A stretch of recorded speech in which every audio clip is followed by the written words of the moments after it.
여러분 안녕하세요. 하늘교회 전성주 목사입니다. 오늘도 저와 함께 느헤미야 기도회 함께 하시겠습니다. 사회적 거리두기가 1단계로 하향 조정되었습니다. 하지만 긴장의 끈을 놓치지 마시고 끝까지 건강에 유의하시기를 간절히 바랍니다. 마스크 잊지 마세요.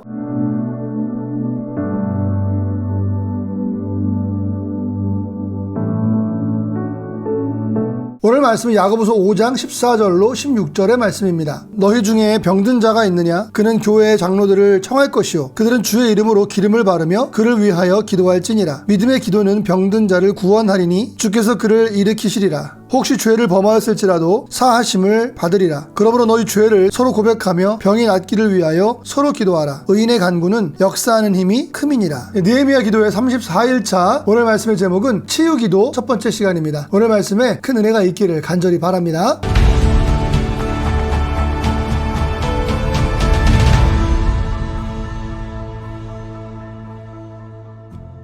하나님께서는 세상을 창조하셨습니다. 창조하실 때는 보시기에 심히 좋았습니다. 완벽했다는 것이죠. 하나님의 창조하심에는 실패가 없습니다. 실수가 없으십니다. 우리 사람도 마찬가지입니다. 우리 몸이 아프고 병들었다는 것은 원래 구조의 문제가 아닙니다. 오늘 첫 번째 병든 현상에 대한 이해가 필요합니다. 오늘 말씀 16절에 보시면 너희 죄를 서로 고백하며 병이 낫기를 위하여 서로 기도하라. 의인의 간구는 역사하는 힘이 큼이니라. 영적 원인을 해결해야 몸이 치료가 됩니다.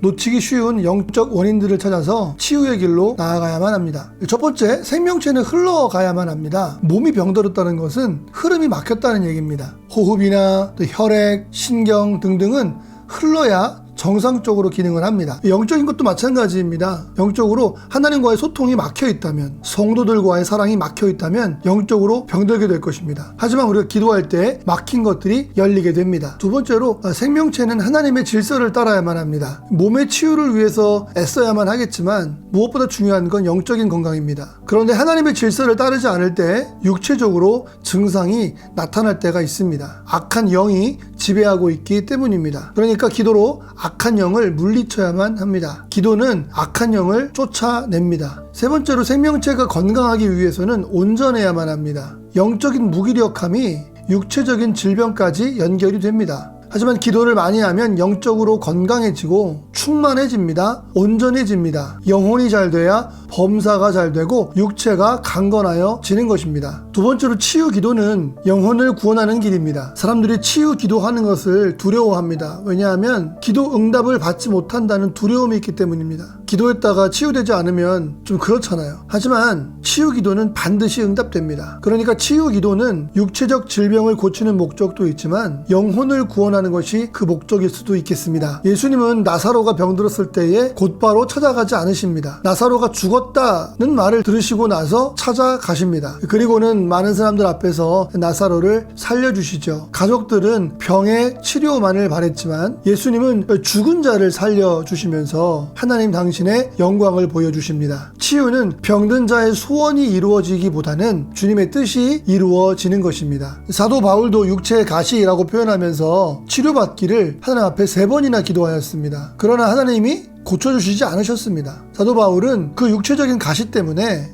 주님 앞에서 늘 겸손하게 살았습니다. 기도의 응답은 하나님의 뜻이 이루어지는 것입니다. 기도의 응답은 나의 소원이 이루어지는 것이 아니라 하나님의 뜻이 이루어지는 것입니다. 마지막으로 때로는 기도로 치유되어야 하는 질병도 있습니다. 사실 모든 병을 기도로 치료해야 되는 것은 아닙니다. 의사들의 처방과 치료, 병원이나 약들도 하나님께서 주신 치료 방법들입니다. 그러나 영적으로 치료해야 하는 질병도 있을 것입니다. 이스라엘 백성들이 광야에서 하나님을 믿지 못하고 있을 때 하나님께서는 불뱀을 보내서 많은 사람들을 죽게 하였습니다. 모세는 하나님께 백성들을 살려달라고 기도하였고 하나님께서는 놋뱀을 만들어 장대에 걸어놓고 그 놋뱀을 보면 살 수 있도록 하셨습니다. 약을 바르거나 수술을 하는 것이 아니라 놋뱀을 바라보면 사는 것이었습니다. 실제로 뱀에 물렸을 때 놋뱀을 바라보지 않았던 사람들은 다 죽게 되었지만 하나님의 말씀대로 놋뱀을 쳐다본 사람들은 다 나음을 입었습니다. 여러분들의 기도 생활 가운데 치료의 역사가 강력하게 나타나기를 예수님의 이름으로 간절히 축원을 드립니다. 기도하시겠습니다. 하나님 감사합니다. 오늘도 느헤미야 기도회 가운데 기도의 깊은 자리로 나아갈 수 있도록 하심을 감사드립니다. 우리의 갈급한 심령을 채워주시고 우리가 기도할 때에 우리의 손을 붙잡아 주시옵소서. 우리의 무릎에 능력이 있게 해주시고 믿음으로 홍해가 갈라지게 하시며 마라의 쓴 물이 단물로 변화되게 하여 주시고 여리고 성이 무너질 수 있도록 하여 주시옵소서. 그리고 우리가 약할 때에 강함 되시는 하나님만을 믿는 믿음으로 오늘도 살아가게 하여 주옵소서. 무엇보다도 우리 기도에 치유의 능력을 더하여 주시옵소서. 우리 주 예수님의 이름으로 간절히 기도드리옵나이다. 아멘.